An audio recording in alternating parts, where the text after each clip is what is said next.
अमित जी, आपको नेटवर्क 18 को ये इंटरव्यू देने का बहुत बहुत धन्यवाद। मैंने तो वैसे आपको पहले बहुत बार इंटरव्यू किया है, मगर ये इंटरव्यू थोड़ा अलग है। हमारे प्रधानमंत्री, लोकप्रिय प्रधानमंत्री का 75वां जन्मदिन था 2 दिन पहले। तो मुझे लगा कि प्रधानमंत्री को आपसे अच्छा और कौन जानता है। बहुत सारे लोग जानते हैं, ऐसा नहीं है, पर आप उनसे 4.5 दशक से जुड़े हुए हैं जी। तो मुझे लगा ये मौका अच्छा रहेगा कि थोड़ा मोदी की बात शाह के साथ।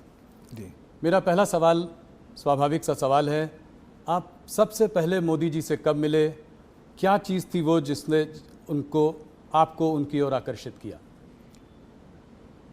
देखिए, मिलना तो मेरा एक संघ की बैठक में ही हुआ था।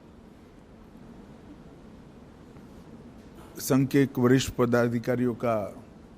पदाधिकारी का अहमदाबाद के कॉलेजियन स्वयंसेवकों के साथ संवाद था। इसकी तैयारी के लिए मोदी जी, मैं जहाँ रहता था वहाँ नानपुर आए थे। 10-15 युवा स्वयंसेवकों के साथ वो कार्यक्रम में क्यों जाना चाहिए और संघ के काम के उद्देश्यों के बारे में बताते थे।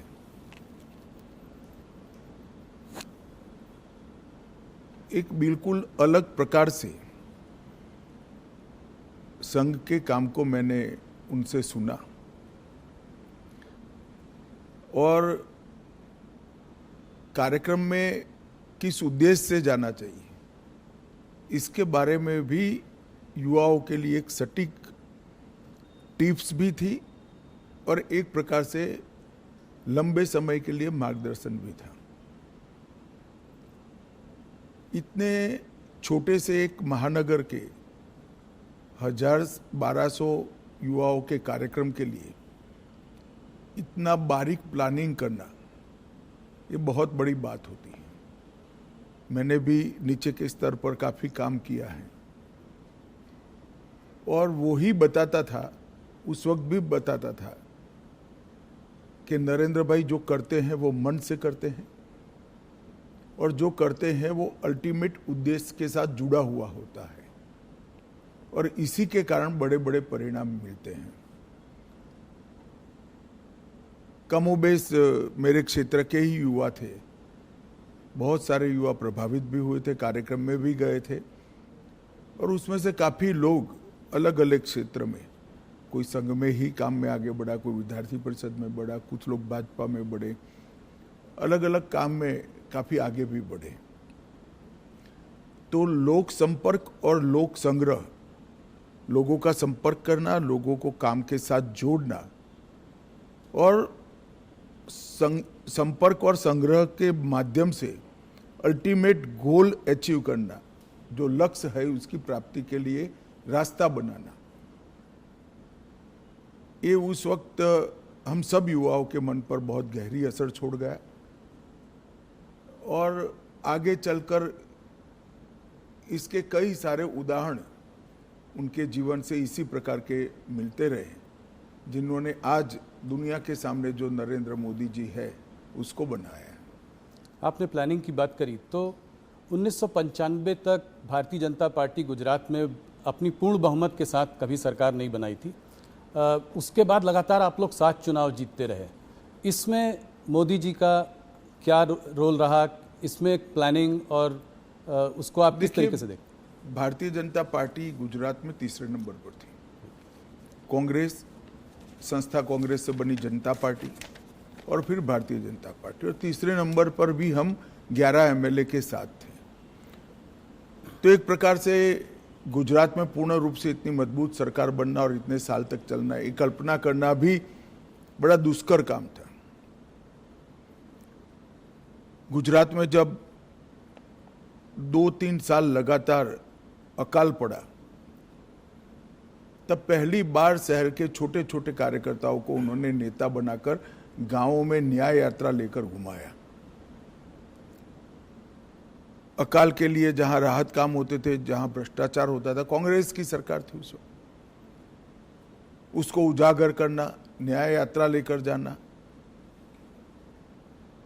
हर स्वयंसेवक, हर कार्यकर्ता लोगों के घरों से सुखड़ी, पुराने जूते, चना, ऐसी सूखी चीजें लेकर जाते थे जो अकाल के राहत काम में काम करते थे वो मजदूरों को पुराने जूते देते थे, चना सुखड़ी देते थे। एक प्रकार से उसी को मुद्दा बनाकर हमारे काम का विस्तार कैसे हो सकता है, लोगों का विश्वास पार्टी के प्रति, काम के प्रति बढ़े और पार्टी के कार्यकर्ता के मन में जो सुषुप्त संवेदना पड़ी है लोगों के प्रति, उसको जागरूक कर कर एक राजनीतिक उद्देश्य से आया हुआ कार्यकर्ता लोगों के प्रति संवेदनशील बनकर अपने जीवन को, उद्देश्य को बदल दे। ये दोनों काम वो न्याय यात्रा के माध्यम से हुए। दूसरा, मुझे पूरा देश का मैं दावे के साथ नहीं कह सकता हूं, मगर बाद में मैं अध्यक्ष के नाते पूरे देश का दौरा भी करा तो कई प्रांतों में पुराने कामों की मेरी चर्चा हुई है। मैं इतना कह सकता हूं, कमोबेश किसी भी प्रांत में बूथ समिति को इंस्टीट्यूशनलाइज करने का काम नरेंद्र मोदी जी ने जब संगठन मंत्री थे तब किया था। पहली बार भाजपा की सदस्यता को बूथ के हिसाब से रजिस्टर में, उस वक्त कंप्यूटर वगैरह नहीं होते थे, हाथ पेन से रजिस्टर बनाए जाते थे, उसको सूचीबद्ध करना, इसकी सदस्यता का जो शुल्क आता है इसका हिसाब रखना और फिर उसका सत्यापन, ऑडिट भी करना, ये व्यवस्था बनाई गई।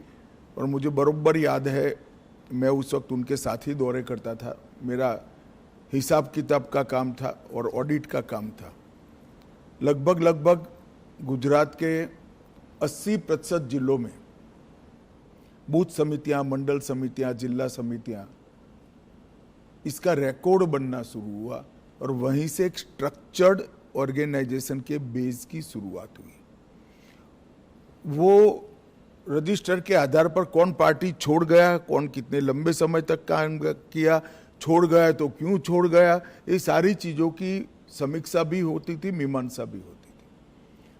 और उसके कारण गुजरात में हम सब जो युवा उस वक्त नए आए थे, वो सभी को संगठन का काम करने का स्ट्रक्चर, तरीका क्या हो सकता है, एक भी भाषण के बगैर जो इस काम से जुड़े थे वो सब लोग समझ गए। तो आंदोलनों से पार्टी को खड़ा करना और आंदोलनों से बड़े हुए जनाधार को पार्टी के स्ट्रक्चर के ढांचे में ढाल देना, ये दोनों काम नरेंद्र मोदी जी जब संगठन का काम करते थे तब हुए और इसके कारण गुजरात प्रदेश भाजपा की एक मजबूत नींव पड़ गई।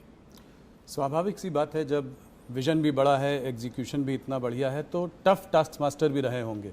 तो कुछ किस्सा सुनाइए जहाँ पे। ऐसे तो ढेर सारे किस्से आपको सब जगह मिल जाएंगे जी। मोदी जी हिसाब किताब कठोरता से लेते हैं, इसके कारण बहुत नाराजगी भी है। सरकार में मुख्यमंत्री बने तब भी, प्रधानमंत्री बने तब भी और संगठन का काम करते थे तब भी, मगर कभी भी व्यक्तिगत द्वेष के कारण किसी कार्यकर्ता को डांट डपूट लगाना या सार्वजनिक रूप से उसको अपमानित करना, ऐसा मैंने नहीं देखा।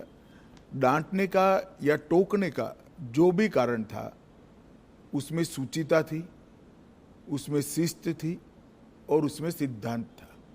सूचिता, शिस्त और सिद्धांत, तीनों चीजों के लिए ही कठोरता मैंने देखी है। मगर हाँ, एक प्रकार से अगर ब्रॉड एनालिसिस करना चाहेंगे तो कह सकते हैं वो बहुत टफ टास्क मास्टर है। आप कह रहे हैं आपने सबसे ज़्यादा उनके संग काम किया है, थोड़ा सा बताएं उनके आरएसएस का प्रभाव उनके ऊपर। आरएसएस के प्रचारक थे, कैसे उनको शेप किया आरएसएस की थिंकिंग ने? आरएसएस के संपर्क में जो भी आता है, संघ के संपर्क में आता है, उस पर संघ का प्रभाव निश्चित रूप से ही पड़े बगैर रह ही नहीं सकता। आज नरेंद्र मोदी जी जाने जाते हैं कैसे नेता के रूप में जिसके लिए देश सबसे प्रथम है, उसके बाद पार्टी है, उसके बाद पार्टी के कार्यकर्ता है। ये जो राष्ट्र प्रथम का पूरा इतना लंबा कालखंड 75 साल का जो दिखाई पड़ता है, मैं मानता हूँ वो संघ के ही संस्कार है, और संघ के संस्कारों को लंबे डिसिप्लिन जीवन के तहत उन्होंने अपनी प्रकृति में बदला है। तो संघ के संस्कारों को स्वीकार करने में या उसके हिसाब से जीने में कोई तकलीफ नहीं पड़ती। जब प्रकृति ही व्यक्ति की ऐसी हो जाती है तो अपने आप काम उसी तरह से चलता है। अमित जी, काफ़ी लोग कहते हैं कि आप और मोदी जी एक ही सिक्के के दो पहलू हैं, तो इस जुगलबंदी का राज बताएं। कैसे केमिस्ट्री? कहना ठीक नहीं है। मोदी जी और कार्यकर्ता दोनों एक सिक्के के दो पहलू हैं। करोड़ों कार्यकर्ताओं के जीवन में उन्होंने रास्ता भी बताया है, कोई भटकता है तो उंगली भी पकड़ी है, कई लोगों के जीवन को नई ऊंचाइयां भी दी हैं, और हर कार्यकर्ता को पार्टी के सिद्धांतों के आधार पर जीने की आदत भी डाली है, क्योंकि वो स्वयं कार्यकर्ता हैं। उन्होंने प्रधानमंत्री बनने के बाद भी देश की इतनी बड़ी पुरानी, मतलब 80 साल की डेमोक्रेटिक लेगेसी में शायद ही कोई प्रधानमंत्री होगा जो पार्टी की बैठक में डायस पर से उठकर फ्रेश होने के लिए भी नहीं जाता होगा। 3 दिन की कार्यकारिणी है, तो 3 दिन पूरा वो मंच पर आपको सजग अवस्था में पूरी कार्यवाही में ध्यान देते हुए दिखाई पड़ेंगे। वो बीच बीच में माइक लेकर टोकते भी हैं, और एक प्रकार से मैं कहूँ तो इसके कारण कार्यकारिणियों की उपस्थिति बढ़ गई है, क्योंकि जब आपका नेता स्वयं ही बैठता है तो सभी लोगों को बैठना ही पड़ता है। मोदी जी लोगों से एक दिल का रिश्ता बना लेते हैं। मैंने देखा है कि बड़े बड़े ग्लोबल लीडर्स के साथ भी उनका 1-on-1 एक रिश्ता है। वो प्रोटोकॉल के बियॉन्ड जाकर एक रिश्ता बनाने की कोशिश करते हैं, चाहे वो ट्रंप हो, चाहे वो नेतन्याहू हो, पुतिन जी हो। तो और अगर दोस्त कभी रूठ भी जाए तो उसको मना भी लेते हैं। तो ये कैसी क्वालिटी है जो? देखिए, कोई भी नेता जब अपने लक्ष्य के लिए और अपने देश के लिए काम करता है तो प्रोटोकॉल नहीं रहते हैं। लक्ष्य को प्राप्त करने के लिए, देश को ऊपर ले जाने के लिए जो कुछ भी करना पड़ता है वो साहसिकता से वो करता है, और इसमें कोई बड़ा साइंस नहीं है। जब अपने आप को आप निकाल लोगे, अपने आप के अहंकार को निकाल दोगे, तो सब कुछ साहसिक हो जाता है। और ये मैंने देखा है। मैंने छोटे से छोटे कार्यकर्ता से बात करते हुए देखा है, उसको प्रेरित करते हुए देखा है, उसको डांटते हुए भी देखा है, और बड़े से बड़े नेता के साथ भी इसी प्रकार का व्यवहार करते हुए भी देखा है। क्योंकि उद्देश्य पार्टी ठीक चले, राज्य ठीक चले, राष्ट्र ठीक चले, वो है। अंतर्राष्ट्रीय संबंधों में भी उन्होंने व्यक्तिगत रिश्ते तो बनाए, मगर वो व्यक्तिगत रिश्ते हमेशा भारत के उपयोग में आए। उनकी अंतर्राष्ट्रीय नेताओं की दोस्ती से मैं सार्वजनिक रूप से कहना नहीं चाहता, मगर ढेर सारी घटनाओं को मैं जानता हूं जिससे भारत को इतना फायदा हुआ है। कई प्रकार के अद्भुत फैसले हुए हैं जो कभी फॉरेन पॉलिसी के माध्यम से होना असंभव था, मगर वो देश के हित में हुई। बहुत बड़ी बात। 2014 की जीत, भारतीय जनता पार्टी की जीत, मोदी जी का प्रधानमंत्री बनना, ये अपने आप में एक ऐतिहासिक जीत थी। मैं आपके माध्यम से सवाल पूछना चाहता हूँ। आपको उस चुनाव में बहुत बड़ी एक जिम्मेदारी मिली है। आपको उत्तर प्रदेश को डिलीवर करना था भारतीय जनता पार्टी के लिए। उस वक्त कैसे आपने इसको किया और मोदी जी ने कैसे इसका मार्गदर्शन किया? देखिए, पूरे देश भर में कांग्रेस के खिलाफ गुस्सा और नफरत दोनों थी, और मोदी जी के एक प्रकार से 12 साल के मुख्यमंत्री काल के कारण गुजरात मॉडल पूरे देश को आकर्षित करता था। जो कमियां कांग्रेस के शासन में दिखाई पड़ती थी, वो कमियों का जवाब मोदी जी की खूबियों में दिखता था। तो एक बड़ा जनाकर्षण था नरेंद्र मोदी जी के लिए। उत्तर प्रदेश में मेरे लिए जिम्मेदारी ये थी कि संगठन ठीक ठाक कर कर इस लोकप्रियता को वोट में कन्वर्ट करना और वोट को मतपेटी के अंदर कैद करना। और उत्तर प्रदेश में जातिवाद से ऊपर उठकर देश के हितों के लिए वोटिंग की पैटर्न लोगों के दिमाग में ठसाना। और मुझे लगता है कि भारतीय जनता पार्टी उत्तर प्रदेश में सफलता के साथ ये कर सकी थी। हमने मोदी जी देश बदल सकते हैं ये विश्वास भी खड़ा किया। देश बदलेगा, देश बदलना है तो उत्तर प्रदेश को बदलना ही पड़ेगा, इसलिए मोदी जी उत्तर प्रदेश बदल सकते हैं ये विश्वास खड़ा किया। और जातियों की भावना से ऊपर उठकर उत्तर प्रदेश और देश के भले के लिए वोटिंग करने की एक वोटिंग पैटर्न भी हम खड़ी कर पाए। इसके लिए सघन प्रवास, संगठन का रिपेयरिंग, ढेर सारी चीजें थी, मगर मुख्य मुद्दा मोदी जी की लोकप्रियता जो अर्जित हुई थी, मोदी जी से जो आस बनी हुई थी, वो आस को एनकेस करने का यंत्रणा खड़ी करना था। मुझे लगता है हम ठीक से कर पाए, इसलिए इतना अच्छा परिणाम हमें मिला था।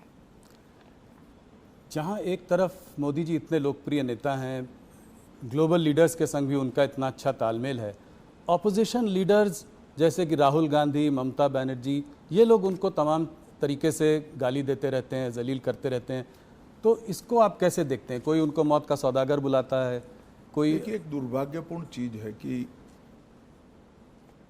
राजनीति सिद्धांतों की जगह व्यक्तिगत बातों पर ले जाने का प्रयास हुआ है। और राजनीति में जिस प्रकार की भाषा का प्रयोग होता है, मैं नहीं मानता वो हमारी डेमोक्रेटिक व्यवस्था को पुष्ट करेगी।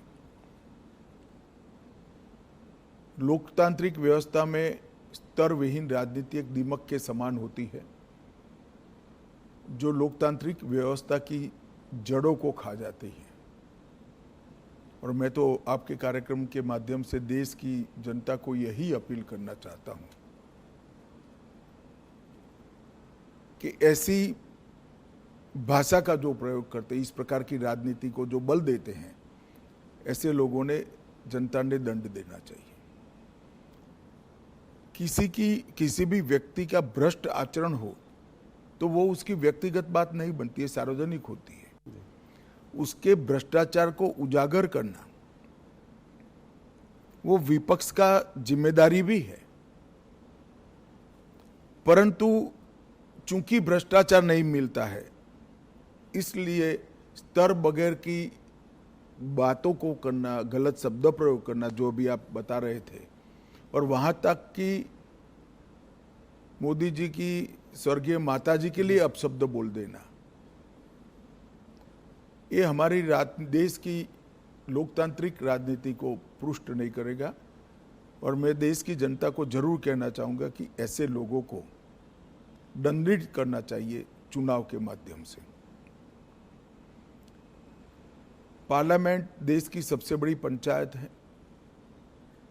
वहां पक्ष और विपक्ष दोनों ने अपनी अपनी दृष्टिकोण से, अपने अपने सिद्धांतों की तहत देश के मुद्दों पर चर्चा करनी चाहिए। चर्चा करने से के लिए इससे बड़ा कोई मंच है नहीं। आप पहले दिन से ही पार्लियामेंट को बिखेर देने का प्रयास करोगे और वंदे मातरम होगा तब तक बिखेरते रहोगे, और फिर कहोगे कि हमें बोलने नहीं देते हैं। बोलने का समय स्पीकर साहब देंगे तो आप वॉकआउट कर जाओगे, बोलने का समय देंगे तो आप राजकीय तंज लगाने में समय जाया कर दोगे, मुद्दों पर बात नहीं करोगे, पार्लियामेंट चलाने के नियमों को नहीं मानोगे, और फिर कहोगे कि हमें बोलने नहीं देते, तो पार्लियामेंट फ्रीस्टाइल तरीके से नहीं चल सकती। पार्लियामेंट चलाने के नियम बने हैं और उनके परनाना और दादी के समय से बने हुए हैं, राहुल जी के। उस नियमों से ही पार्लियामेंट चल सकती है। और आदर्श सांसद वो ही होता है कि वो जो नियमों के फ्रेमवर्क में अपनी बात को सटीक तरीके से रख पाए। खैर, मेरी ये सब बातों का असर नहीं होने वाला है, मगर मैं देश की जनता को ये कहना चाहता हूँ कि मोदी जी ने multi party parliamentary democratic system को पुष्ट करने के लिए हमेशा आग्रह रखा है कि संसदीय सूचिता और पार्लियामेंट्री डिसिप्लिन, ये दोनों का पालन किया जाना चाहिए। और मैं मानता हूं कि देश की जनता ने कभी न कभी शीर्ष करना पड़ेगा कि राजनीतिक आक्षेपबाजी में ही संसद का समय जाना चाहिए या कुछ फ्रूटफुल चर्चा होकर जनता के लिए अच्छे फैसले लेने चाहिए, चाहे सुरक्षा का हो, चाहे देश को समृद्ध करने का हो, चाहे रोजगारी के लिए हो, चाहे देश की औद्योगिक नीति के लिए हो, चाहे देश की कोऑपरेटिव नीति के लिए हो, चाहे करोड़ों गरीबों के कल्याण के लिए नीतियां बनानी हो। इस पर चर्चा करनी चाहिए या राजनीतिक आक्षेपबाजी करनी चाहिए।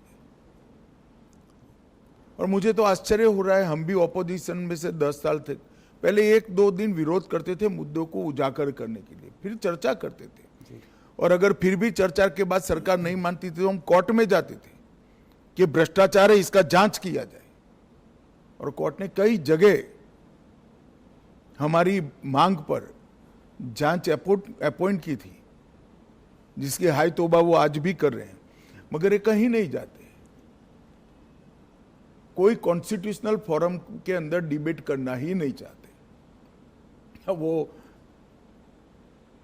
रोड पर ही करना चाहते हैं।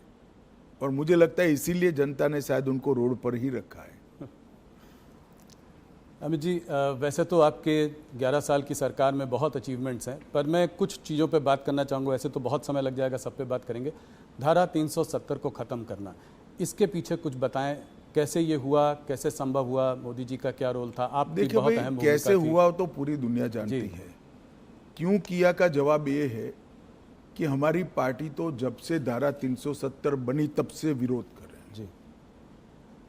भारतीय जनसंघ के पहले अध्यक्ष श्यामा प्रसाद मुखर्जी का जीवन ही धारा 370 समाप्त करने के लिए, मगर आज तक न भाजपा के साथ पर्याप्त बहुमत था, न दृढ़ इच्छा शक्ति से निर्णय हुआ था।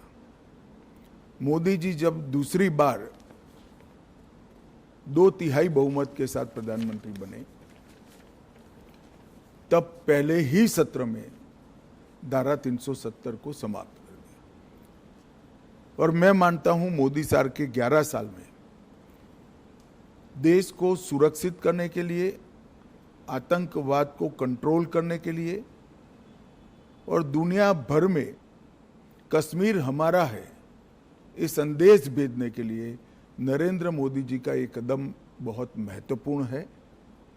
और कई सदियों तक देश की जनता इसको याद करेगी।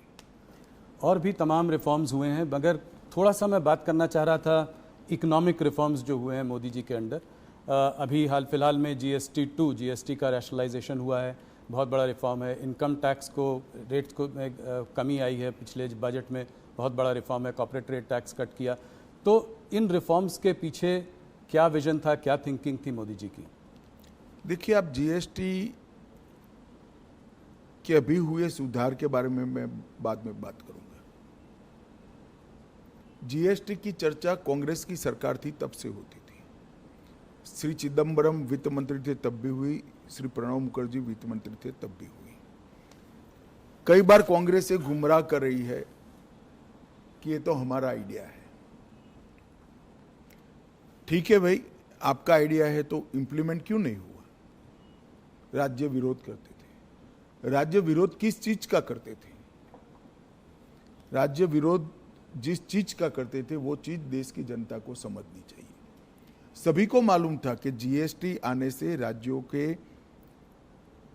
रिसोर्सेस में एक प्रकार का रिजर्व होगा, कमी आएगी। वो कमी की भरपाई के लिए उस वक्त राज्य केंद्र से गारंटी मांगते थे, जो कांग्रेस ने नहीं दी, राज्यों ने सहमति नहीं दी और जीएसटी के रिफॉर्म नहीं हुए। नरेंद्र मोदी जी प्रधानमंत्री बने, उन्होंने ये गारंटी दे दी। राज्यों की ग्रोथ रेट से लगभग डबल ग्रोथ रेट टैक्स की होगी, इस प्रकार का संवैधानिक वादा किया और पूरा भी किया। सभी राज्यों को इस नवंबर तक पैसा जाएगा। जी। तो राज्यों की सहमति इसलिए बनी क्योंकि केंद्र सरकार ने एक वादा किया और वो वादा पूरा भी किया। और जीएसटी के कारण 16 प्रकार के बिक्री से जुड़े सभी करों का, ऑक्ट्रॉय से लेकर बाकी सारी चीजों पे, एक्साइज, सेल्स टैक्स, कई छोटे मोटे मनोरंजन कर था, ये सभी का एकीकृत खाका बना। पूरे देश भर की एक इलेक्ट्रॉनिक बिक्री कर प्रणाली बनी, ई-वे बिल बने। और जीएसटी के इतने सालों की यात्रा में 200 से ज्यादा छोटे मोटे बदलाव कर उसको लोकाभिमुख भी बनाया और टीथिंग प्रॉब्लम समाप्त भी की। ये करते करते करते देश की इनकम भी बढ़ी, 80,000 करोड़ से लेकर 2 लाख करोड़ तक। अब राज्यों का भरोसा बढ़ा, जनता का भरोसा बढ़ा, व्यापारियों का भरोसा बढ़ा। तब चूंकि इनकम बढ़ चुकी है, टैक्स के अंदर 395 से ज्यादा चीजों पर टैक्स कम किया गया। ढेर सारी चीज जो रोजमर्रा के उपयोग की है, इसमें 0% किया या 5% किया। कुछ सेक्टर विशेष को, जिससे देश की निकास को, एक्सपोर्ट को फायदा हो सकता है, उसमें भी एक वैज्ञानिक जीएसटी का दर रखकर निकास को ही प्रोत्साहन दिया। जो रोजगारी से जुड़े हुए क्षेत्र थे, किसानों से जुड़े हुए क्षेत्र थे, लोगों के स्वास्थ्य से जुड़े हुए क्षेत्र थे, वो सभी को टैक्स में कटौती कर दी। और इससे खाने पीने की चीजें, रोजमर्रा के जीवन उपयोग की दवाइयाँ, किसानों के उपयोग की चीजें, महिलाओं के उपयोग की चीजें, हेल्थ सेक्टर से जुड़े हुए इंश्योरेंस। अब व्हीकल एक प्रकार से रिक्वायरमेंट बन चुका है, चाहे 2 व्हीलर हो चाहे 4 व्हीलर हो, वो सभी में टैक्स की कटौती हुई। ढेर सारी चीजों में इस जीएसटी रिफॉर्म से फायदा होने वाला है। मैं मानता हूं ये बहुत बड़ा कदम है और इससे जनता का भरोसा बढ़ा है कि अगर हम टैक्स भरकर सरकार की नेट को बड़ा करते हैं तो सरकार टैक्स की कटौती कर फायदा जनता को ही पहुंचाएगी। और ये भरोसा आज़ादी से अब तक अदृश्य था, पहली बार वो दिखाई पड़ता है कि कोई भी सरकार अपने बढ़े हुए टैक्स को ये कहकर प्रोत्साहित करेगी कि भाई आप टैक्स भर रहे हो तो अब हम टैक्स कम करेंगे, तो ज्यादा से ज्यादा लोग टैक्स के नेट में भी आएंगे। मुझे विश्वास है इनकम भी कम नहीं होगी, इन्वेस्टमेंट बढ़ेगा, इन्वेस्टमेंट बढ़ेगा, बाजार में एक प्रकार से तेजी भी आएगी और लोगों को सस्ता भी मिलेगा और यहाँ उत्पादन की गतिविधियां भी बढ़ेगी और देश की निकास भी बढ़ेगी। एक तो मल्टी डायमेंशनल,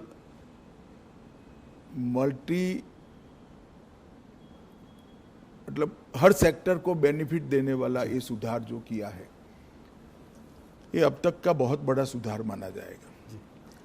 आप लोगों को पिछले 11 सालों में कभी कभी टफ सिचुएशन से भी गुजरना पड़ा है, कठोर निर्णय लेने पड़े हैं, बालाकोट में एयर स्ट्राइक, अभी हाल में ऑपरेशन सिंदूर।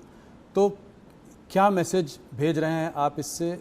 मोदी जी दुनिया को क्या मैसेज भेज रहे हैं? बालाकोट और ऑपरेशन सिंदूर की तो मैं बाद में बात करूंगा। सबसे पहले सबसे कठोर परिस्थिति थी जिसमें मैं मानता हूं कि दुनिया में सबसे सफल होकर मोदी जी के नेतृत्व में देश निकला है, वो कोरोना का काल था। जी। पूरी दुनिया में आज सब लोग स्वीकार करते हैं कि कोरोना का भारत का प्रबंधन सबसे अच्छा था। इसके कारणों का जब एनालिसिस करते हैं तो दिखाई पड़ता है कि कई सारे देशों में कोरोना के खिलाफ सरकारें लड़ती थी। भारत में कोरोना के खिलाफ केंद्र सरकार, राज्य सरकार और जनता तीनों लड़ते थे। और ये मूड बनाने के लिए मोदी जी ने ढेर सारे व्यंग सहे, ढेर सारी अवहेलना सही, ढेर सारे ताने भी सहे। कोई कहता था कि थाली बजाने से कोरोना नहीं जाता, कोई कहता था दिया जलाने से कोरोना नहीं जाता था, कोई कहता था जनता कर्फ्यू कर कर क्या निकाल लोगे। मगर ये सब चीजों ने देश के हर व्यक्ति का कोरोना के खिलाफ लड़ने का एक मॉरल बनाया, सामूहिक लड़ाई का मनोबल बनाया। और फिर सबसे पहले वैक्सीन के लिए टीम गठित करना, इसको समय समय पर प्रोत्साहित करना। दुनिया में सबके साथ ही कमोबेश हमारा वैक्सीन बन गया। और सबसे बड़ी बात, टेक्नोलॉजी का उपयोग करके 140 करोड़ लोगों का वैक्सीनेशन करना और इसकी रिसीट पहुंचा देना, ये बहुत बड़ा काम है। और कोरोना के दूसरे हमला जब हुआ तब मुझे मालूम है अचानक ऑक्सीजन की कमी देश में होने लगी। कंजम्पशन से 4 गुना ज़्यादा ऑक्सीजन चाहिए था। दुनिया भर से सिलेंडर, ऑक्सीजन कहाँ से मिल सकता है वहाँ से लाना और लोगों तक पहुँचाना, ये काम अहर्निश हुआ। जनता ने भी देखा, जनता ने भी सराहा, दुनिया भर ने भी सराहा है। इससे ज़्यादा टफ स्थिति हो नहीं सकती। कई सारी पार्टियों की सरकार को एक साथ लेकर, पार्लियामेंट से पंचायत तक पूरे तंत्र को एक साथ लेकर, 140 करोड़ की जनता को एक साथ लेकर ये लड़ाई लड़ना, मैं मानता हूँ बहुत बड़ी सिद्धि है नेतृत्व की। और मोदी जी इसके लिए संपूर्ण यश के अधिकारी हैं। जहाँ तक उरी, पुलवामा और पहलगाम हमले का जवाब देने का सवाल था, सर्जिकल स्ट्राइक, एयर स्ट्राइक और ऑपरेशन सिंदूर और उसके बाद में ऑपरेशन महादेव, ये भारतीय जनता पार्टी का कमिटमेंट है कि हमारी सरकारें टेररिज्म के खिलाफ जीरो टॉलरेंस रखती हैं। और मोदी जी के नेतृत्व में ये कोई कोरा नारा नहीं है, पॉलिसी है। और जब जब भी समय आया हम इस पॉलिसी पर कठोरता के साथ काम करते हुए दिखाई पड़े। पहले भी हमले हुए थे, बड़े बड़े हमले हुए हैं। मुंबई पर हमला हुआ, कई सारे हमले हुए, सीरीज ऑफ शहरों में सीरियल बॉम्ब ब्लास्ट हुए, मगर कभी भी जवाब नहीं दिया गया। हमने बड़ा युद्ध कर कर देश के विकास को रोका भी नहीं है, मगर हर बार कठोर जवाब देकर एक संदेश दे दिया है कि भारत की सीमा और भारत की सेना और भारत की जनता के साथ खिलवाड़ नहीं करते, वरना दंड भुगतना पड़ता है। और ऑपरेशन सिंदूर में जिस तरह से उनकी तंजीमों के हेडक्वार्टर उड़ा दिए गए, पाकिस्तान के क्षेत्र में जाकर, पूरी दुनिया आश्चर्यचकित होकर भारत के ऑपरेशन को देखी। और वो नेतृत्व के दृढ़ इच्छा शक्ति के बगैर नहीं हो सकता। अमित जी, आप हिस्ट्री में बहुत रुचि रखते हैं, तो मेरा एक सवाल है कि इस देश में लॉन्गेस्ट सर्विंग प्राइम मिनिस्टर्स को अगर लिया जाए तो नेहरू जी, इंदिरा जी और मोदी जी का नाम है। मोदी जी को आप नेहरू और इंदिरा जी से कैसे कंपेयर करेंगे? देखिए, मोदी जी ने देश की इकोनॉमी की साइज और स्केल दोनों को बदला है। गरीबी हटाओ के पॉलिटिकल नारेज को जमीन में तब्दील किया है, जमीन पर तब्दील किया है। 25 करोड़ लोग इस देश के गरीबी रेखा से बाहर आ जाए, वो बहुत बड़ी बात है। 60 करोड़ लोगों के जीवन में घर देना, शौचालय देना, घर में गैस का सिलेंडर देना, घर में बिजली देना, 5 किलो अनाज प्रति व्यक्ति प्रति माह मुफ्त देना, 5 लाख तक का इलाज करा कर देना, घर में शुद्ध पीने का पानी पहुंचाना। एक 11 साल के अंदर 60 करोड़ लोगों के जीवन स्तर को इस तरह से उठा लेना, इसके जीवन को परिवर्तित करना, जिसकी वो पीढ़ियों से राह देख रहा था, मैं मानता हूँ ये बहुत बड़ा उपलब्धि है। देश की सेनाओं को आधुनिक करना, देश को सुरक्षित बनाना, मेक इन इंडिया का स्वप्न साकार करना और देश के अर्थतंत्र को 11वें नंबर से 4थे नंबर पर पहुंचा देना और 2047 में महान भारत की रचना का संकल्प सिर्फ नेतृत्व का नहीं, 140 करोड़ लोगों का विश्वास जगाना कि 2047 में भारत महान होगा, दुनिया में सर्वोच्च स्थान पर होना, ये अपने आप में बहुत बड़े अचीवमेंट है। मूल्यांकन तो इतिहास ही करेगा, मगर मैं मानता हूँ शायद भारत में किसी भी प्रधानमंत्री ने एक दशक के काम में इतनी सारी सिद्धियां प्राप्त नहीं की है। ढेर सारी चीजें मेरे बोलने में छूट भी गई होगी हर क्षेत्र के अंदर, चाहे शिक्षा नीति बनाना हो, चाहे विदेश नीति के अंदर रीढ़ की हड्डी इम्प्लांट करनी हो, ये सभी चीजों में मोदी जी ने बहुत अच्छे तरीके से देश के हर नागरिक का गौरव बढ़ाया है, इसके सर को ऊंचा किया है। किसी लीडर की आपको याद दिलाते हैं, वो कोई बड़े व्यक्तित्व की? ऐसे कंपैरिजन करना ठीक नहीं है, सभी लोग अपने अपने समय में बड़े होते हैं, सभी का अपना काम करने का तरीका होता है, मगर जहाँ तक अचीवमेंट का सवाल है, मोदी जी के समय में सबसे ज़्यादा हुए। अमित जी, आपने मोदी जी पर इतनी सारी बातचीत कही, बहुत बहुत धन्यवाद। आप हमसे आज जुड़े, इसके लिए बहुत धन्यवाद। नमस्कार जी।